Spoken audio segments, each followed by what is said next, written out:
संस्कृत में एक श्रुति आती है,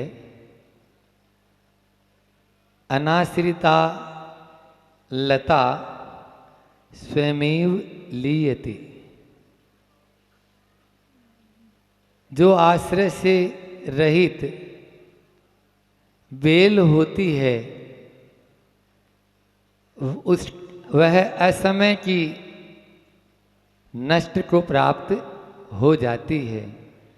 उस बेल की बेला आने से पहले ही वह बेल समाप्त हो जाती है। क्यों? क्योंकि अनाश्रियता, आश्रय से रहित है। वहीं पर उस बेल को यदि एक कोई बांस का सहारा दे दिया जाए, किसी डंडे का सहारा दे दिया जाए, तो वह सड़ गलकर खत्म नहीं होगी, अपितु आसमान की ऊंचाइयों से बात करने लगेगी। जब उसको सहारा दिया जाता है तो बांधा भी जाता है। कुछ समय के लिए तो वह बंधन उसको कष्टप्रद लगता है, लेकिन उसके बाद में वही बंधन उसके लिए ऊंचाइयों को छूने में सहायक होता है। इसलिए आप आज संयम धर्म की बात करना है तो बंधन को बंधन मत समझो। वह बंधन आपके अनादिकाल का जो बंध कर्म बंध हो चुका है उसको काटने वाला है। कोई भी नदी होती है वो अपने दोनों कूलों मतलब तटों के बीच बहती है तो विशाल रूप को धारण कर लेती है। अब वो जो दोनों तट हैं, दोनों कुल हैं, यदि उनका उल्लंघन कर देगी तो क्या होगी? मरुस्थल में चली जाएगी, उसका कोई अस्तित्व ही नहीं रहेगा। या फिर बाढ़ का रूप ले लेगी, आसपास के खेतों का भी नाश कर देगी। इसलिए अपने जीवन को उन्नत करना चाहते हैं, आप लोग बैठ जाएं, या तो जिनको जाना है जा सकते हैं। संयम का दिन है, संयम के साथ रहें ताकि आगे का आप पूरा लाभ ले सकें। बिना संयम के कुछ भी नहीं होगा। तीर्थंकर की देशना 4 समय खिरती है, लेकिन भव्य जीव ही पहुंच पाते हैं। हर किसी को सुनने का सौभाग्य प्राप्त नहीं होता, और पहुंच भी जाते हैं तो बाहर ही रहते हैं, बाहर में घूमते रहते हैं अन्य अन्य भूमियों में। इसलिए अपनी मानसिकता को अच्छे से रखें और संयम के साथ में आज हम आगे बढ़ते हैं।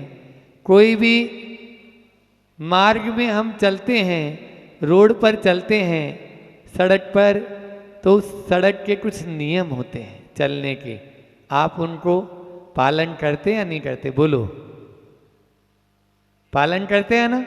यदि लाल बत्ती दिखती है तो रुक जाते हो, हरी बत्ती दिखती है, यहाँ तो रेलवे फाटक 2-3 हैं मंडी बामोरा में, तो जैसे ही लाल बत्ती नजर आती है रुक जाते हो। समझते हो क्यों रुक जाते हैं? कहीं एक्सीडेंट न हो जाए। फिर जीवन में क्यों एक्सीडेंट कर रहे हो? जीवन में जो हमें इतने सारे इंडिकेटर दिए गए हैं उनका पालन क्यों नहीं कर रहे? यदि उनका पालन करेंगे वही तो संयम है, अलग से संयम नहीं। आज के इंसान की ऐसी स्थिति हो गई है कि वह एक तो गलत दिशा में दौड़ रहा है और दूसरा स्पीड भी बहुत तेज है। दिशा भी गलत है और स्पीड तेज है। गलत यानी दिशा में जाएंगे तो निश्चित रूप से क्या हम लक्ष्य को पाएंगे? नहीं पा पाएंगे। आज स्थिति ऐसा है, वो पैसेंजर में नहीं बैठा है, एक्सप्रेस में भी नहीं है, सुपरफास्ट में भी नहीं है, और राजधानी और शताब्दी में भी नहीं है। वो तो दुरंतों में बैठने की सोच रहा है और बैठ जाता है। तो दुरंतों में तो क्या होगा? कुछ नहीं, सीधे ले जाके आपको छोड़ेगी। इसलिए संयम के साथ में हमें आगे बढ़ना है। संयम का पालन शास्त्रों में उल्लेखित आता है कि दो प्रकार का संयम होता है, प्राणी संयम और इंद्रिय संयम। 6 प्रकार के जीवों की विराधना का त्याग करना प्राणी संयम है, और 5 इंद्रिय और मन को वश में रखना ये इंद्रिय संयम है। इंद्रिय संयम, इंद्रियां बहुत बलवान होती है, लेकिन वो इंद्रियों का जो राजा है ना, वो कौन है? मन। आप लोग एक बार, चीन के एक बहुत बड़े दार्शनिक हुए हैं कन्फ्यूशियस, उनसे किसी ने पूछा कि हम, येन सुई ने पूछा कि हम संयम का जीवन में पालन कैसे करें। उन्होंने जवाब दिया कि आँखों से देखो, कानों से सुनो, रसना इंद्रिय से चखो, नाक से सूंघो, और स्पर्शन इंद्रिय के भी अपने विषय हैं, उनको छूकर जो ज्ञान कराती है। इंद्रियों का काम इंद्रियों से करो, उसमें मन को मत शामिल होने दो। आप इंद्रियों का काम इंद्रियों से करेंगे तो निश्चित रूप से राग और द्वेष से बच जाएंगे और पाप से बच जाएंगे। आप लोग आंखों से देखते हो क्या? बोलो, आंखों से देखते हो क्या? उसमें जब मन होता है ना, तब देखते हैं। आँख से, आँख तो जो है वो तो डेड बॉडी जो है, मुर्दा है, उसके भी है, लेकिन मन को उसमें जोड़ लेते हैं। राग द्वेष से तभी हम बच सकते हैं। यहाँ संयम की बात करना है तो आचार्य श्री जी ने भी कई बार, आचार्य श्री जी का भी ये संस्मरण है कि अमरकंटक में कल्याण बाबा आए तो उन्होंने भी यही प्रश्न किया था, तो आचार्य श्री ने यही जवाब दिया था, हम इंद्रियों का काम इंद्रियों से करें। आप देख लीजिए असंयमी कब होते हैं? जब, जैसे तीर्थंकर प्रभु हैं, उनके सामने भी अप्सराएं नाच रही है, देवी देवता नाच रहे हैं, और सामने उनकी आंखें खुली है, लेकिन क्या वो उससे बंधन को प्राप्त हो रहे हैं? बोलो, क्यों नहीं हो रहे? क्योंकि इंद्रियों का काम इंद्रियों से हो रहा है, उसमें राग द्वेष हम करते हैं मन से। आचार्य श्री ने बोला है कि मन से काम लो, मन का काम मत करो।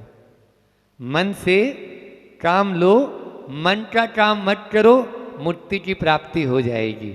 हम आज मन के दास बने हुए हैं, और मन के दास बने हुए हैं तभी हम हर चीज में, कोई से भी कार्य में देख लो आप, उसमें असंयम को ले आते हैं, क्योंकि हमारी इच्छाएं उसके अंदर व्याकुल आकुल व्याकुल करती है। और जो भी काम होता है, जैसे मान लीजिए अभी थोड़ी देर यहाँ वो बाहर जो चले गए हैं लोग, वो कुछ नहीं है, उनके पास में और कोई दूसरा कार्य नहीं है, लेकिन वो मन के वशीभूत हो गए। और जैसे ही मन के वशीभूत हो जाता है व्यक्ति, तो क्या करेंगे? उस संयम से रहित हो जाता है। सबसे पहले मन को कंट्रोल करें। मन को नियंत्रण कर लिया तो मान लीजिए आपने सब कुछ पा लिया। महाराज जी, ये मन ही तो नियंत्रण में नहीं होता है। जैसे पानी होता है ना, वही कीचड़ मचाता भी है और कीचड़ को साफ भी करता है। मन का हाल भी ऐसा ही है। मनोविजेता जगत विजेता। जिसने मन को जीत लिया है, उसने तीनों लोकों को जीत लिया है, ये निश्चित है। इसलिए आप मन के ऊपर, हमारे मन को कैसे जीतें? 2 बातें हैं। पहला है उसको सही दिशा निर्देशन दें, और दूसरा है उसको मोड़ दें, डाइवर्सन कर दें। तत्व चिंतन के माध्यम से, ज्ञान के माध्यम से हम उसको सही दिशा निर्देशन दे सकते। नहीं, बैठ जा चुपचाप, इतना जल्दी क्या है अभी तुम्हें, कौन सी भूख लग गई है? इस तरह से आप उसको बार बार, हमारा हाथ का इशारा देखो, हमारे यहाँ हिंसा की पूर्ण छूट है। महाराज जी किस गद्दी पर बैठ के क्या उपदेश दे रहे हो? आप लोग हिंसा करते ही नहीं हो।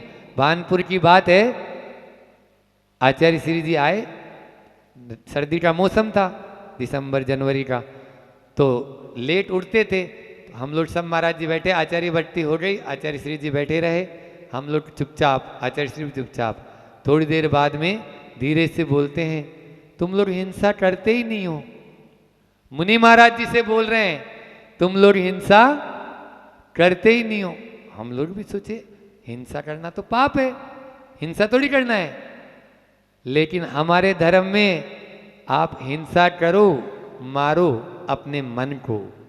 आधी रात को भी यदि वो खड़ा होता है, उसको बैठा दो, पहले उसको हाथ से मारने की कोशिश करो, झापट नहीं माने तो देखो हाथ का इशारा देख लो हमारा, एक घूसा मारो, घूसे से भी नहीं माने तो फिर पांव से एक लात मारो, और लात से भी नहीं माने तो फिर लट उठा लो और बरस जाओ, तभी आप संयम का पालन कर पाओगे। अन्यथा संयम का पालन नहीं कर, वो नचाएगा, घोड़े की तरह है, वो तो ऐसा घोड़ा है कि अनियंत्रित आपको हर पल पल नचा रहा और आप नाच रहे हैं। तभी तो श्रावण संस्कार शिविर लगाया है, और उस शिविर के माध्यम से आपको उस मन को वश करने की आपको आदत सीख लें कि उस मन को वश कैसे वश में करें। आप लोग देखें, गुरुजी हैं कितना नियंत्रण में रखते हैं अपने मन को, आप देखो हर तरह से नियंत्रण में रखते हैं। हम लोग हैं कैसे नियंत्रण में हैं, उसी के वश में हैं, उसको बस में रखते हैं, तब वो अपना आप जैसा हम कहेंगे वैसा उसको करना पड़ेगा। वो हुड़की देता है, देने दो, कितनी हुड़की, और बाहर वाले भी उसका साथ दे देते हैं। जो एटमॉस्फेयर है ना हमारे चारों तरफ, वो भी उस मन का साथ देने वाले ही बन जाते हैं।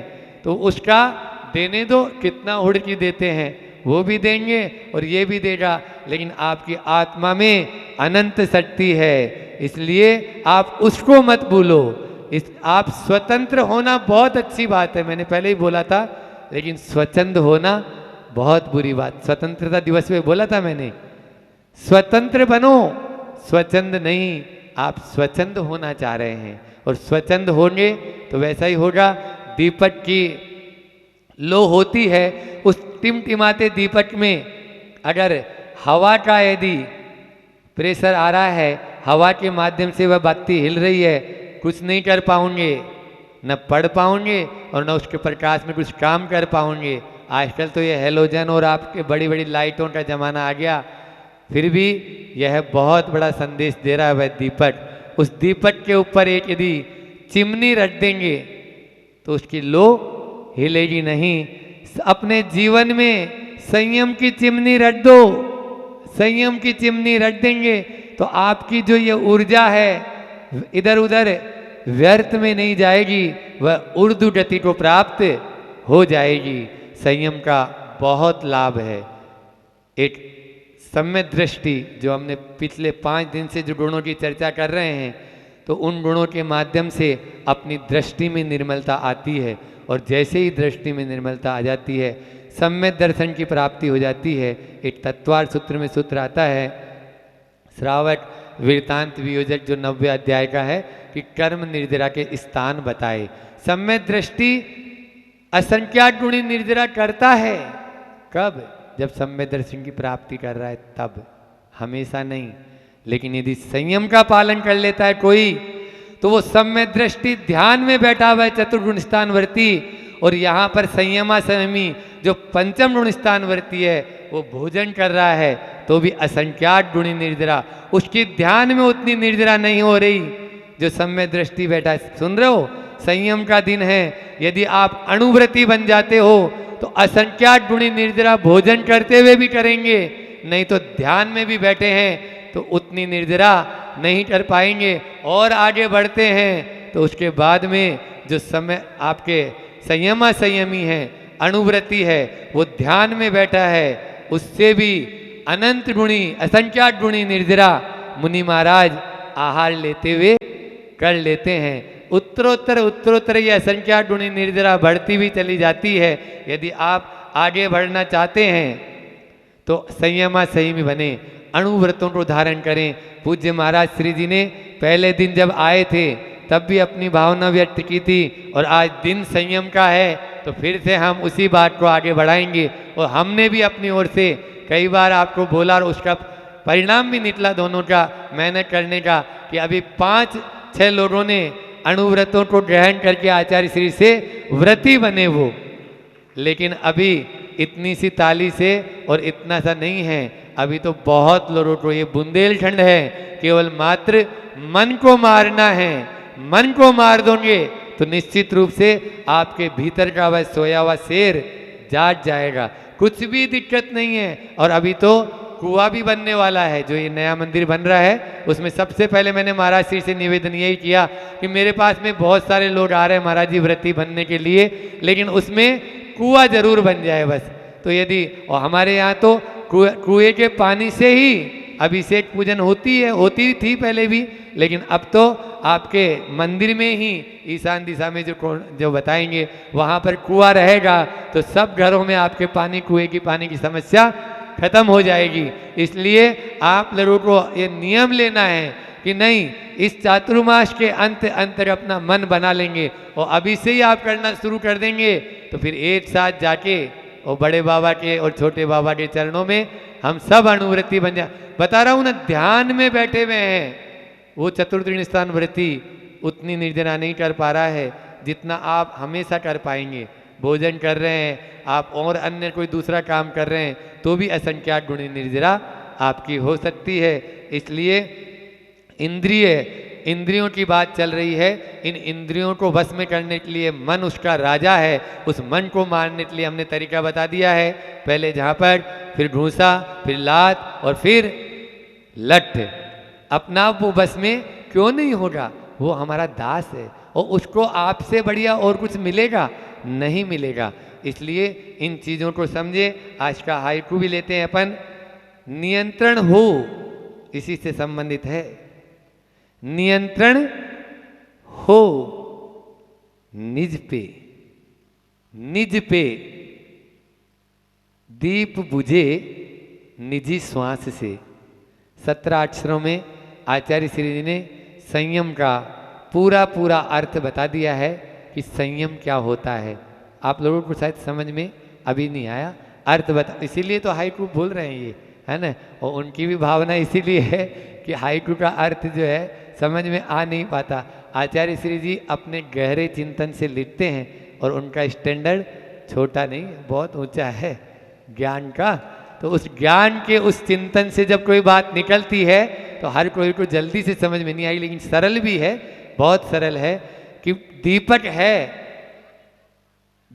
है, उस दीपक का ऊपर नियंत्रण यदि हमारे श्वास पर है हमारा तो बुझेगा नहीं। नियंत्रण हो निज पे, अपने पर नियंत्रण हो, तब ही वो दीप जो है ना जलता रहेगा, अन्यथा आपके श्वास से भी वो दीप बुझ सकता है और बुझ जाता है। कई बार हम देखते हैं कि माचिस की तिल्ली के ऊपर तिल्ली चलाते जा रहे हैं, लेकिन वो ये नहीं देख पा रहा है कि ये बुझ क्यों रही है। तो इसलिए नियंत्रण रखो। आप नियंत्रण नहीं रखेंगे ना तो कुछ भी नहीं। गाड़ी बहुत अच्छी है, रोड बहुत अच्छी है, परमिट भी दे दिया है और चलाने के लिए आपके पास में लाइसेंस भी है, सब कुछ है, ब्रेक नहीं है। बोलो, गाड़ी में बिना ब्रेक की गाड़ी है। जिन्होंने अभी अणुव्रतों को भी ग्रहण नहीं किया, ये गाड़ी तो चला रहे हैं लेकिन बिना ब्रेक से, और बिना ब्रेक की गाड़ी का क्या हाल होता है आप लोगों को मालूम है ना, हमें समझाने की जरूरत तो नहीं है। हाँ, तो इसलिए ब्रेक अपने अच्छे मजबूत करो और धीरे धीरे उनको व्यवस्थित करो, तो निश्चित रूप से आप आगे बढ़ सकते हैं, अन्यथा कुछ नहीं है। क्षमा सागर महाराज की एक बहुत अच्छी कविता है। कविता क्या है, 2 लाइनें हैं। उनकी कविताएं तो छोटी छोटी आप लोगों ने बहुत सारी सुनी भी होगी, यहाँ जब रहे हैं 2 बार चातुर्मास किए हैं तब भी बहुत अच्छा लिखते हैं कि अभी मुझे और धीरे चलना है, क्योंकि अभी मेरे पाँव की आवाज़ आती है। अभी मुझे और धीरे चलना है, क्योंकि अभी मेरे पाँव की आवाज़ आती है। संयम इसी का नाम है। हमें कैसे चलना है, कैसे उठना है, कैसे बैठना है, कैसे खाना है, कैसे पीना है, कैसे बोलना है, इन सब चीज़ों में यत्नाचार ले आएंगे तो निश्चित रूप में हम भी संयम का पालन कर सकते हैं और पाप से बच सकते हैं। कर्मों की असंख्यात गुणी निर्जरा का अवसर है। खो मत, अहिंसा परमो धर्म की जय। आप सबकी ओर से और मैं अपनी ओर से परम पूज्य महाराज श्री जी के श्री चरणों में नमोस्तु निवेदित करते हुए प्रार्थना करता हूँ कि अपनी मंगलमयी देशना से हम सबको करता पूज्य मुनि श्री अक्षर दुर्लभ सागर जी महाराज की। पर्वत के शिखर से नदी बहती है, अपने दोनों तटों के मध्य नियंत्रित वेग और निर्धारित दिशा की ओर प्रभावित होती है। वह उसकी दिशा, उसका वेग सब नियंत्रित है, निर्धारित है। चलती जा रही है वो नदी, कल कल करते हुए आगे बढ़ती जा रही है वो नदी, आगे जाती जा रही है। जाते जाते अपने उस छोटे से स्वरूप को अगर वो संयमित है तो बहुत बड़ा रूप धारण कर लेती है, क्योंकि एक दो अनेकों नदियों से वह स्वयं बहुत बड़ा विशाल रूप धारण करती हुई सागर का रूप ले लेती है। अगर वो सागर का रूप नहीं भी लेती है तो आगे जाने पर निश्चित तौर से अपने आप को सागर में समाहित कर लेती है और सागर में जाकर मिल जाती है। वहीं दूसरी नदी भी निकली है, लेकिन वो नदी नियंत्रित नहीं है, निर्धारित उसकी दिशा पे निर्धारित नहीं है, ना वेग पे नियंत्रण है, ना दिशा पे जो दिशा है उसका निर्धारण है। वो कहाँ चली गई? वो मरुस्थल में चली गई और मरुस्थल में भटक कर वहाँ विलीन हो गई। वो जो नदी थी जो सागर से मिली थी वो भी विलीन हुई है। ये जो नदी है जो नियंत्रित नहीं थी, दिशा विहीन थी, वो भी विलीन हुई है। लेकिन जो सागर में नदी मिली है, और मिलने के बाद उसने क्या किया? वो जब मिली तो अपने क्षुद्र अस्तित्व को उसने विराट रूप प्रदान कर दिया।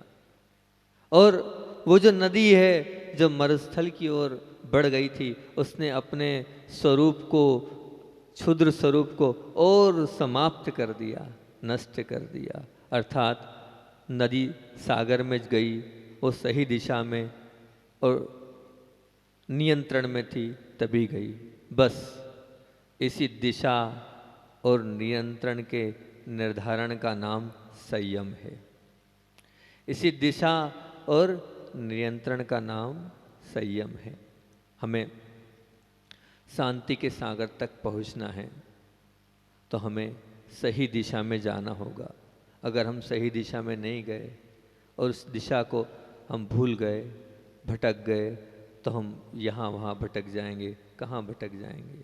जिस तरह से वो मरुस्थल में वो नदी अपने आप को, अस्तित्व को ले गई, उसी प्रकार भी अगर हम विषयों की आंधी में उलझ गए, उस मरुस्थल के भांति हमारा भी अंत हो जाएगा।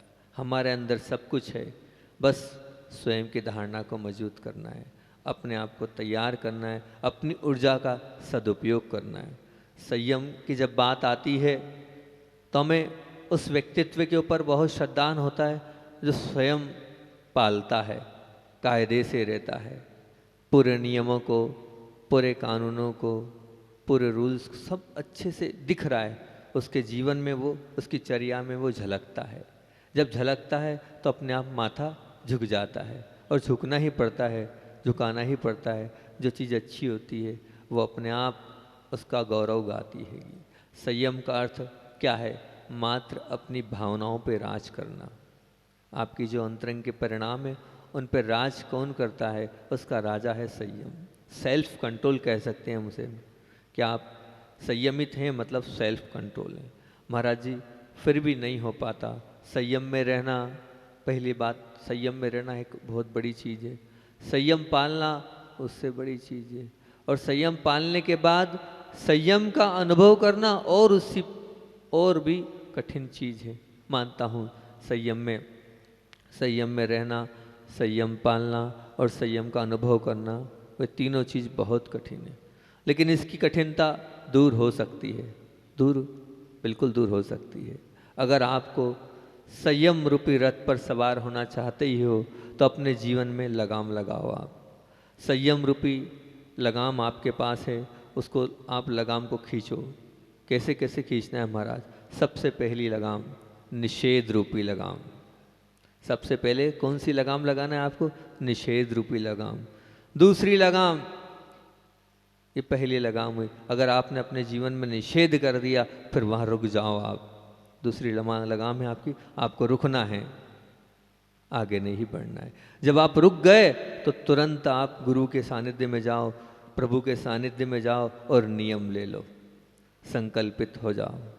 रुक तो गए, रुकने के बाद आप अगर नियम ले लेंगे, संकल्पित हो जाएंगे तो आपकी यात्रा आगे बढ़ जाएगी। जब आपकी यात्रा आगे बढ़ेगी तो निश्चित तौर से आपकी शुद्धि बढ़ेगी, विशुद्धि बढ़ेगी, और विशुद्धि बढ़ेगी तो जिस संयम रूपी रथ में आप सवार हुए हो वहाँ तक आप ऊपर शिखर तक, मोक्ष मार्ग के शिखर तक आप पहुँच जाओगे और कलशा चढ़ा दोगे। वो कलशा जब चढ़ेगा जब आप अपने जीवन में निषेध को स्थान दोगे, उस निषेध के बाद वहाँ रुकोगे, रुकने के बाद संकल्पित होगे, संकल्पित होने के बाद शुद्धि होगी और वही शुद्धि विशुद्धि होगी और उसी विशुद्धि से आप आगे बढ़ते जाओगे।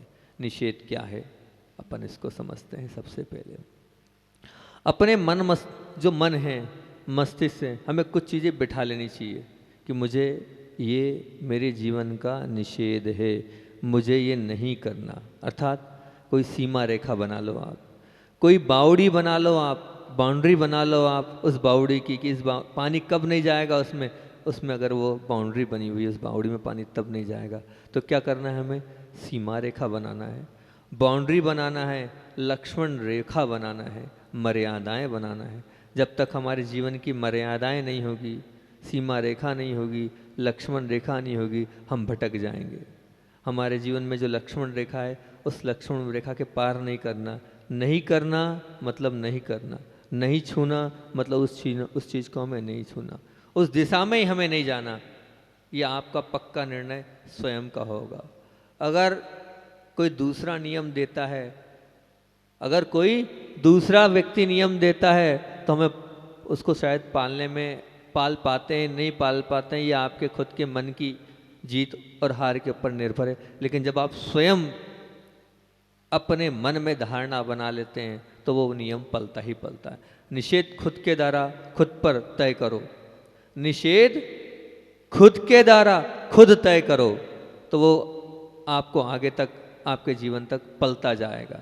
आप स्वयं समझे मुझे मेरे जीवन में किन चीज़ों पर निषेध करना है। तो निषेध खुद के द्वारा खुद आप तय करोगे तो निश्चित तौर से वो आगे तक चलता चला जाएगा। निषेध किस प्रकार का होना चाहिए तो हम बताएं, कौन सी चीज़ों में निषेध करें महाराज जी? हर चीज़ तो करने योग्य है जीवन में नहीं, बहुत सारी चीज़ें हैं जिन्हें हमें नहीं करना है। कौन कौन सी चीज़?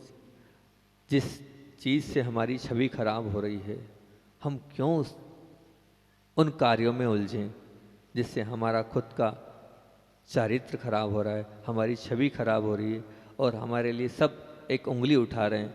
हम उस चीज़ को नहीं करेंगे अपने जीवन में। सबसे पहले वहाँ आप निषेध कर लो। दूसरा, अगर हमें उससे लज्जा अगर आ रही है, हम सिर नहीं उठा पा रहे हैं, लज्जा महसूस कर रहे हैं, मेरे जीवन में ऐसा कभी कोई कार्य नहीं करूँगा जिससे मुझे लज्जित होना पड़े। दूसरी बात, ऐसा कोई कार्य नहीं हो जिसके माध्यम से आपको लज्जा का अनुभव करना पड़े। ऐसा कोई काम मत करना, उसमें निषेध लगाना जिसमें आपको अपमान सहना पड़े, चारों ओर से आपको अपमान किया जाए, वो कार्य बिल्कुल मत करना। आप समझे अपने जीवन में ऐसा कौन सा कार्य है जिसके माध्यम से मेरा अपमान हो रहा है। वो चोरी, वो झूठ, वो कुशील, वो परिग्रह, इनके माध्यम से भी अपमान होता है। आप विचार करें कहाँ मेरा अपमान हो रहा है। जहाँ हमारी प्रतिष्ठा धूमिल हो रही हो वहाँ निषेध कर लेना। अरे मैं कहाँ किस परिवार का हूँ, मैं किस समाज को फॉलोअप करता हूँ, मैं किसका लड़का हूँ, मैं किस संस्था को बिलोंग करता हूँ, विचार करो। अपनी प्रतिष्ठा जहाँ धूमिल हो रही है वहाँ पर आप निषेध लगा दो, मुझे ये नहीं करना। जहाँ आपका व्यवहार बिगड़ रहा है वहाँ निषेध लगा दो, मेरे वचनों से व्यवहार बिगड़ा है, मेरे लेन देन के कारण व्यवहार बिगड़ रहा है। जहाँ ऐसा लगता है कि हाँ व्यवहार बिगड़ रहा है वहाँ निषेध लगा दो, बोर्ड लगा दो, नहीं मुझे ये नहीं करना। जहाँ हमारे विचार बिगड़ते हैं, हमारे विचार किसी के विचार से नहीं मिल रहे, तो प्रतिदिन आप नियम ले। नियम जो लेंगे उससे आप मजबूत होगे। जो आपने नित्य नियम लिए हैं उससे आपके जीवन में मजबूती आएगी। मैनेजमेंट के कोर्स में सिखाया जाता है ना, क्या सिखाया जाता है मैनेजमेंट के कोर्स में, कि आपने जो कमिटमेंट किया है उसको निभाओ। हमारे प्रभु गुरुवर ने और हमारे शास्त्र में तो शुरू से कहा है कि जो नियम लिया उसको निभाओ, बिल्कुल निभाओ। एक व्यक्ति आया, वो बोले महाराज जी मेरा नियम में कोई विश्वास नहीं है, मैं नियमों को फॉलोअप करने में मेरा कोई विश्वास नहीं है। मैंने कहा अच्छा क्यों भैया, ऐसा क्यों? बोले नहीं वो क्या है ये नियम क्या चीज़ होती है, अपने मन में बस कर लो, हो गया बस, क्या है। मैंने बहुत अच्छी बात है। मैंने कहा आप काहे से आए? अभी गाड़ी से आया हूँ। अच्छा लेफ्ट से आए कि राइट वाले रोड से? बोले नहीं महाराज जी लेफ्ट से आऊँगा, राइट से कैसे आऊँगा, वो तो चल ही नहीं सकते, नियम तो नियम है, वो तो पालना पड़ेगा। बहुत अच्छा। मैंने कहा रास्ते में लाल बत्ती मिली तो रुके थे कि आ गए थे? नहीं लाल बत्ती मिली तो रुकना ही पड़ेगा, नहीं तो जुर्माना हो जाएगा। अच्छा।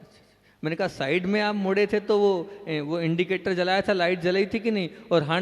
बोले वो ज़रूरी है महाराज जी, समझो आपने तो पुलिस वाले हैं, पकड़ लेंगे। मैंने बहुत अच्छी बात। यहाँ से लेके वहाँ तक कि 10 किलोमीटर की यात्रा में पूरे नियमों का धारण, मतलब पूरे नियम आपके जीवन में उतरे हैं। और पूरे जीवन की यात्रा में आपको नियम की कोई परवाह ही नहीं है, वहाँ तो पूरे नियमों की परवाह है।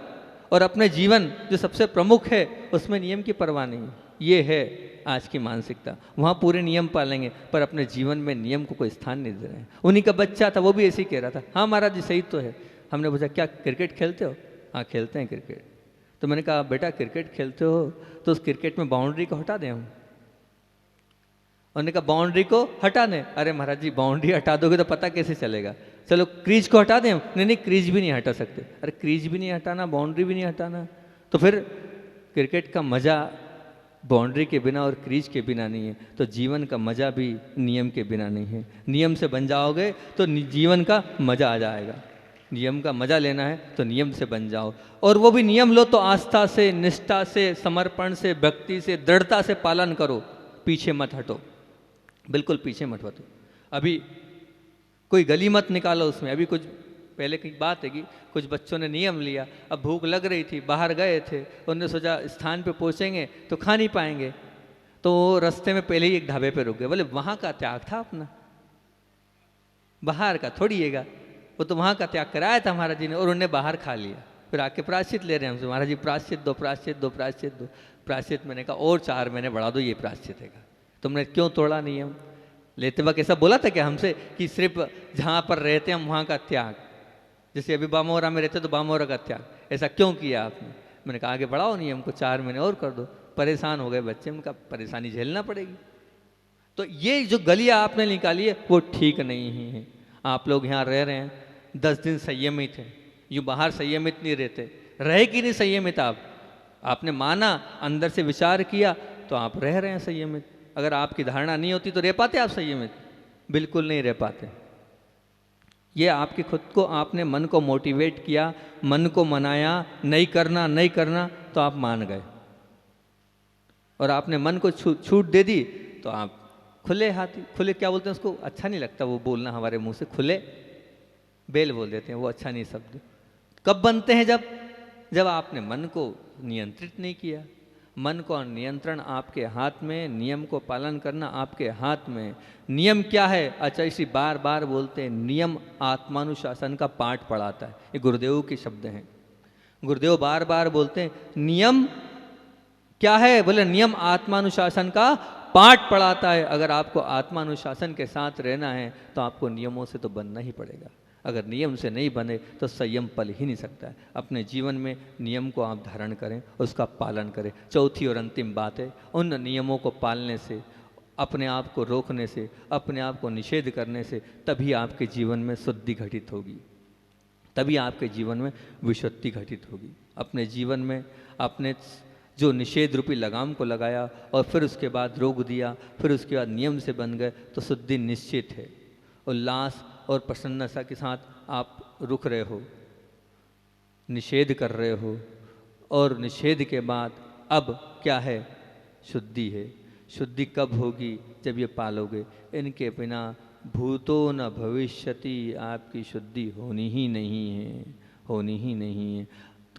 हम जिनके भक्त हैं, दिगंबर संप्रदाय से हम फॉलोअप करते हैं, तो उनके शिरमौर कौन हैं? बताओ कौन है?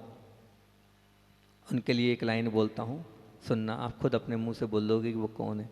वो जवान से नहीं जीवन से उपदेश देते हैं। वो जवान से नहीं जीवन से उपदेश देते हैं। बताओ कौन है जो जीवन से उपदेश देता है?